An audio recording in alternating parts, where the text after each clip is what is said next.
can impact healthcare costs, no? Ready na ba kayong makinig? Mag-stop na po muna kasi ginagawa nyo dyan and get your notebook, your pen, or i-ready nyo na po yung digital notes dyan sa inyong cellphone. And let's listen to one of our dedicated coaches din po dito sa ating community, Coach Mayet Mariano. Take it away, Coach Ayan. Thank Mayet. you very much, Coach Chen. Thank you for that nice introduction. Okay, let me share my screen. Hold on.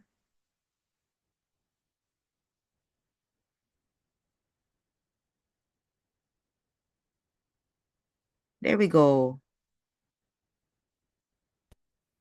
Okay, great. So good morning po sa ating mga ka-VNC. Happy New Year din. My name po is Mayat Mariano. I'm a housewife and mother based in Santa Rosa, Laguna.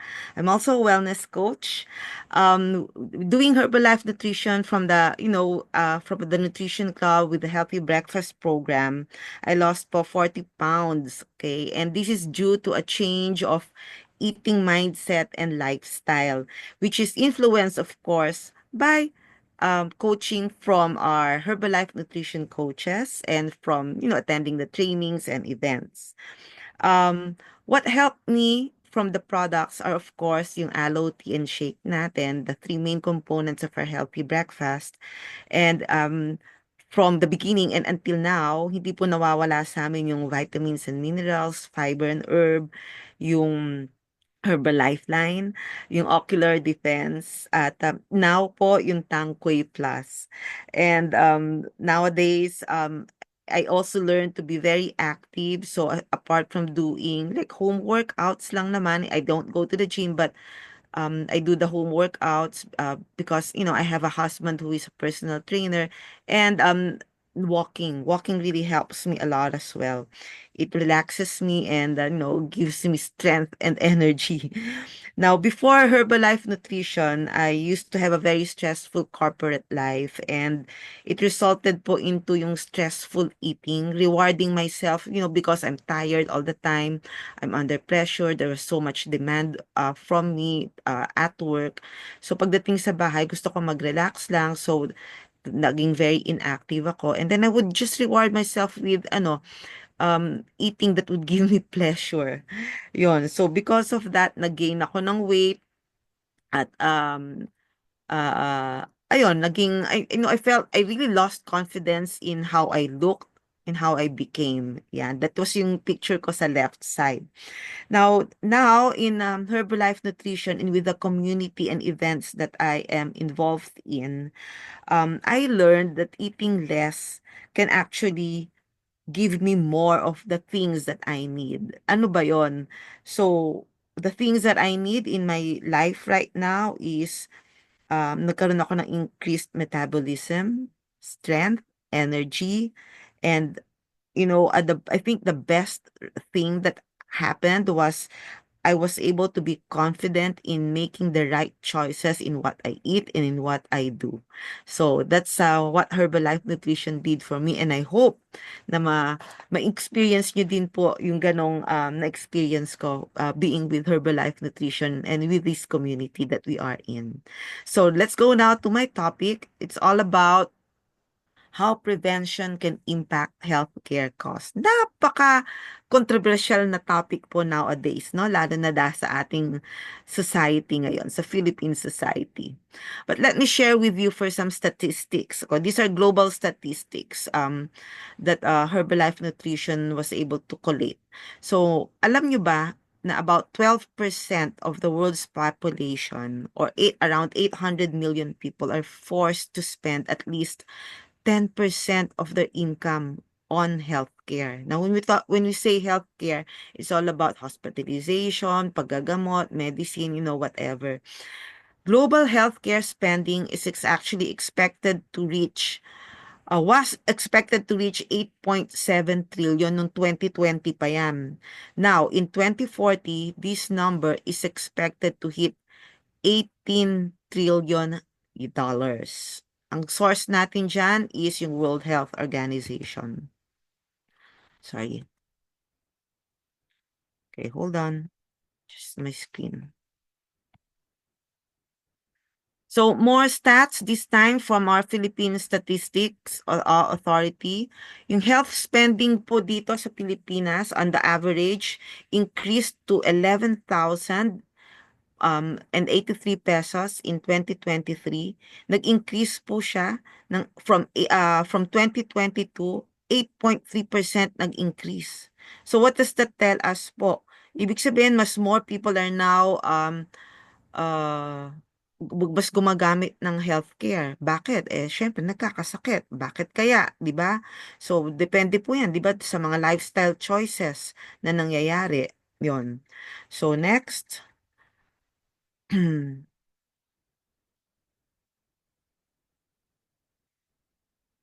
sabi po ng Herbalife Nutrition sa article nila, hindi naman masama, di ba, na you want to invest in, the best healthcare possible, not only for yourself, but for your loved ones. There's nothing wrong with that.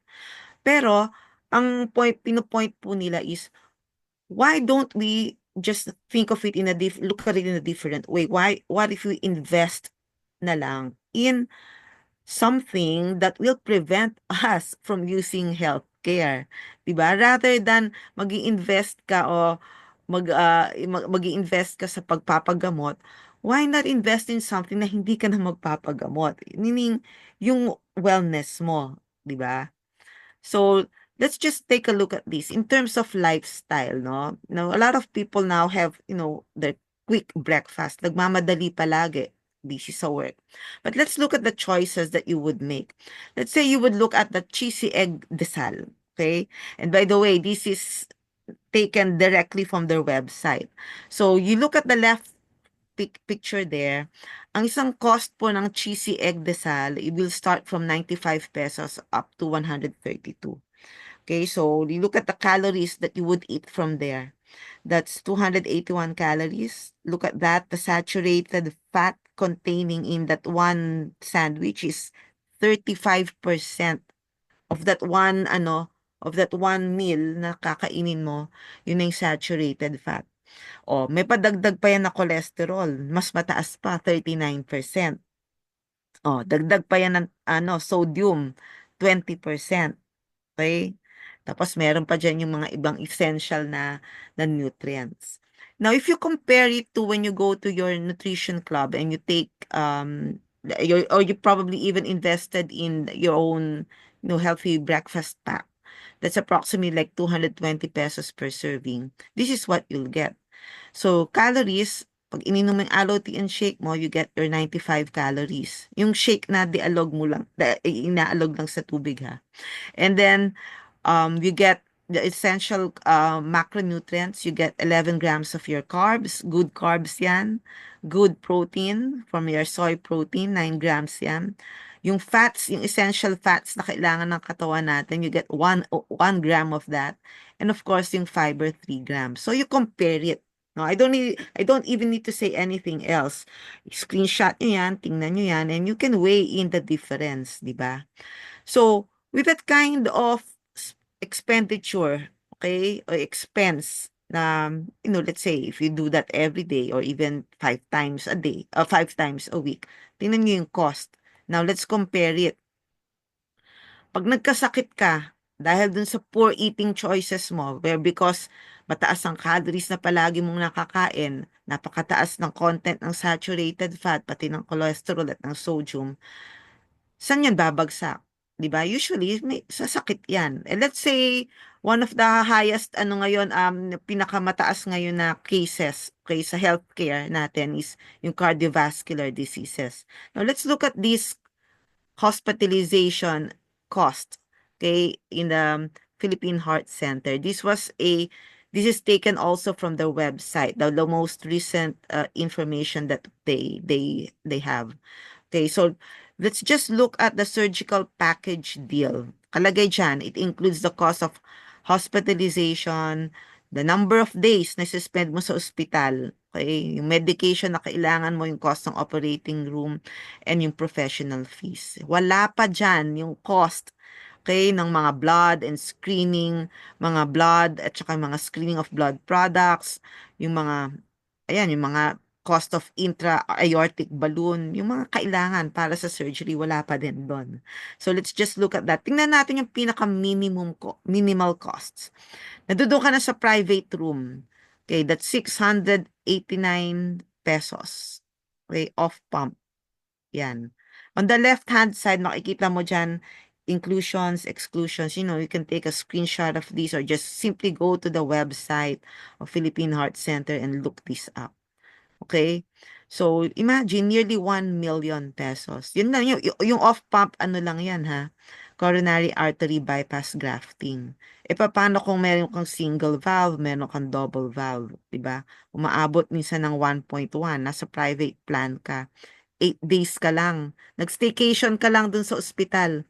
Okay? Ng 8 days. Now, compare it to that cost of our healthy breakfast. Okay? So, tingnan natin yung mga bibilis mag-compute dyan. Let's say, i-round off mo na sa 6,000 pesos. Yung isang pack. Okay? You invest in that for, like that pack for a month. Diba? That's good for a month. Okay. Or approximately a month. Times 12. Sino ngang makakapagbigay dyan ng ng cost? I think that's going to be only around what? Less than 100,000 pesos. You invest in something that will be good for you, preventing you, okay, from also spending into healthcare. So think about that. Itong topic naman to is parang food for thought naman for everyone. So more statistics. Alam nyo ba, worldwide obesity has actually tripled since 1975. And most of the world's population live in countries where yung obesity kills more people than being underweight. Globally, the number of people who suffer from diabetes, look at this, is expected to rise from 415 million to 642 million by 2040. Now, last 2020, around 50% of our global healthcare expenditures, or about $4 trillion, has been spent on the three leading causes of death: cardiovascular diseases, cancer, and respiratory diseases. Ganun po yung expenses o nagagastos para lang sa healthcare. Okay? Now, ang tanong ng Herbalife Nutrition, how you would invest in your future is that the core of the issue around prevention. Okay? So yung pag-invest natin, isipin natin, shift natin yung mindset. What if we prevent it na lang instead of us having to spend for healthcare? Because when it comes to our health, we tend to discount future benefits in favor of current pleasure. Anong ibig sabihin yan? Madalas kasi ang iniisip natin yung ngayon lang. Ano yung mabibigay nito sa akin? For example, kakain ako palagi ng dessert, which is like yung mga chocolate cake, pastries, yung mga ganon. Okay, instead of fruits and, fruits. Okay? Or probably just some like healthier, other healthier options, lesser sugar, di ba? Lesser saturated fat. Mas madalas iniisip natin, ay, okay lang to ngayon, paminsan-minsan lang naman to, di ba? Pero hindi natin naiisip na yung accumulation of us eating those kind of things, meron yang, of course, consequence in the future. Ano yon? Papagamot ka. Yun. So, ang sabi ng Herbalife Nutrition coaches natin, the best thing that you could take a step on is you take responsibility and the role of your the role of your social circles. You start with your family first. Okay? You have that mindset to, I want to be in a healthier state, okay, preventing me from spending sa healthcare. Why don't I just spend it on my own health para ma-prevent ako from na magkakasakit ako? Okay? And yung mga naipon ko sa pagtatrabaho ko, hindi ko i-spend sa pag-oospital lang. I could spend it for what? Education, vacation, investments, whatever. Okay? And then you move on to your friends. Okay? You move on to where you are working. You move on to a bigger community in your society. take responsibility for that and make sure na influence mo yung yung people that you can influence, di ba? Kasi katulad ko, di ba? Nagkaroon ako ng change ng mindset and perspective about yung lifestyle ko because of the influence of Herbalife Nutrition. So, the first step, sabi dito, is you educate and empower people with the tools and personalized support to adopt to healthier lifestyles. Mind you, you don't even have to be a wellness coach. You don't even have to be a nutrition coach, okay? Influence mo lang yung mga tao to be well, hindi nagkakasakit.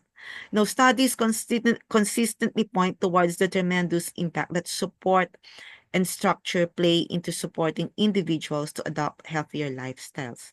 Napaka-importante po ng support at structure na maibibigay natin sa isang community. A well-balanced nutrition coupled with regular exercise is vital to our health and wellness. Alam nyo ba na dito sa Herbalife Nutrition, we are actually on the right side of all these efforts that I just described to you. So, Herbalife Nutrition, what is our goal? We are improving lives with innovative nutrition products and community-based wellness programs. Katulad po yung pagpunta nyo sa Nutrition Club, katulad nyo po yung pag-attend nyo po dito. We are fulfilling our mission by providing fitness camps, mentorship programs, educational efforts. Ito po yung almost everyday nakakarinig kayo ng mga helpful topics para po ma-enhance yung knowledge nyo on how to be really well, how to really live your best life. And yan, to help people make smart decisions. Di ba? Kaya nga we sometimes give you those choices, di ba? Stay active and achieve their personal goals. So, when we want to make people healthier and happier, this is what we do in Herbalife Nutrition. The importance of having a nutrition club in your community. Papakita po ako sa inyo isang video.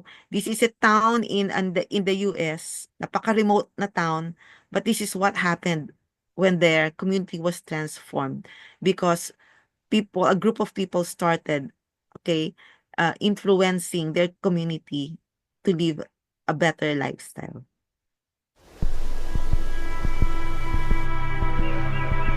Coshocton, Ohio is a very, very small town. Very laid back. Coshocton was built on 6 factories. All households that I could remember, the sole provider was working in one of the 6 factories. Over the last 10 years or so, we have actually lost 3 of them, and 1 is going to be leaving within the next 2 years. There's a lot of excuses for our community to not work out. There's like a pizza shop on every corner or a fast food place, and there is no fitness around here. They're not very healthy people. Well, I mean, they weren't. They weren't very healthy people. If Dave had come to me 7 years ago and said, I'm going to put a nutrition club in Coshocton, Ohio, I would have looked at him and said, you're crazy.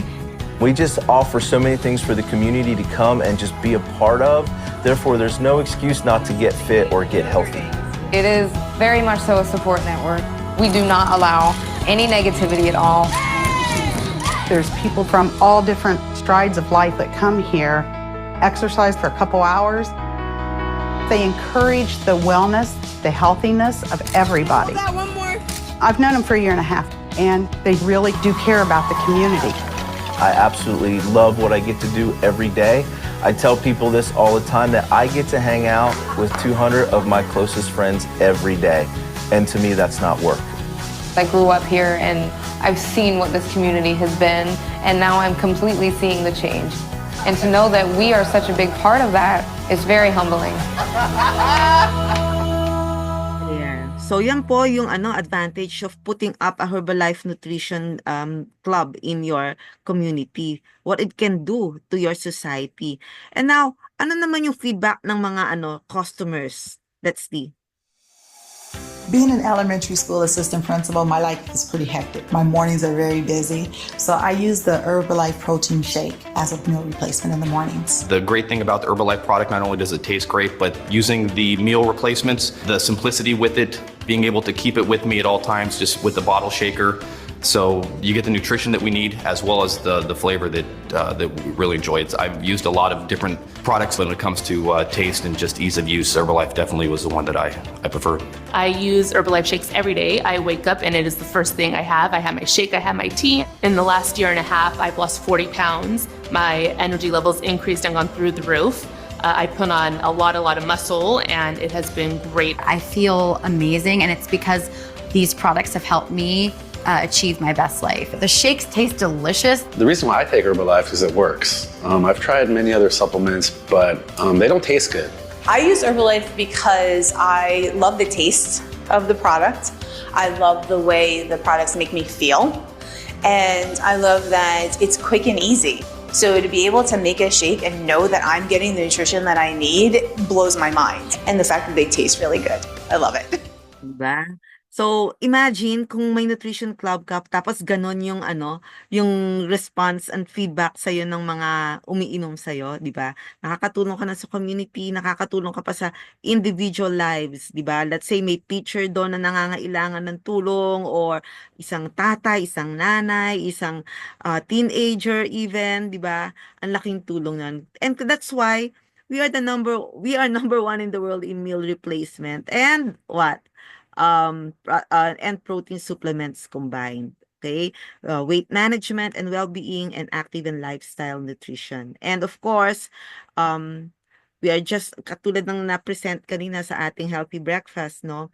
We have the seal of product quality. What's inside our products, okay, is what you get. It's the best quality that you can ever have. Diba? So marami pong salamat, at I hope nakatulong po ako to give you some food for thought, okay, in changing your lifestyle and influencing you to live the best life that you can. Thank you.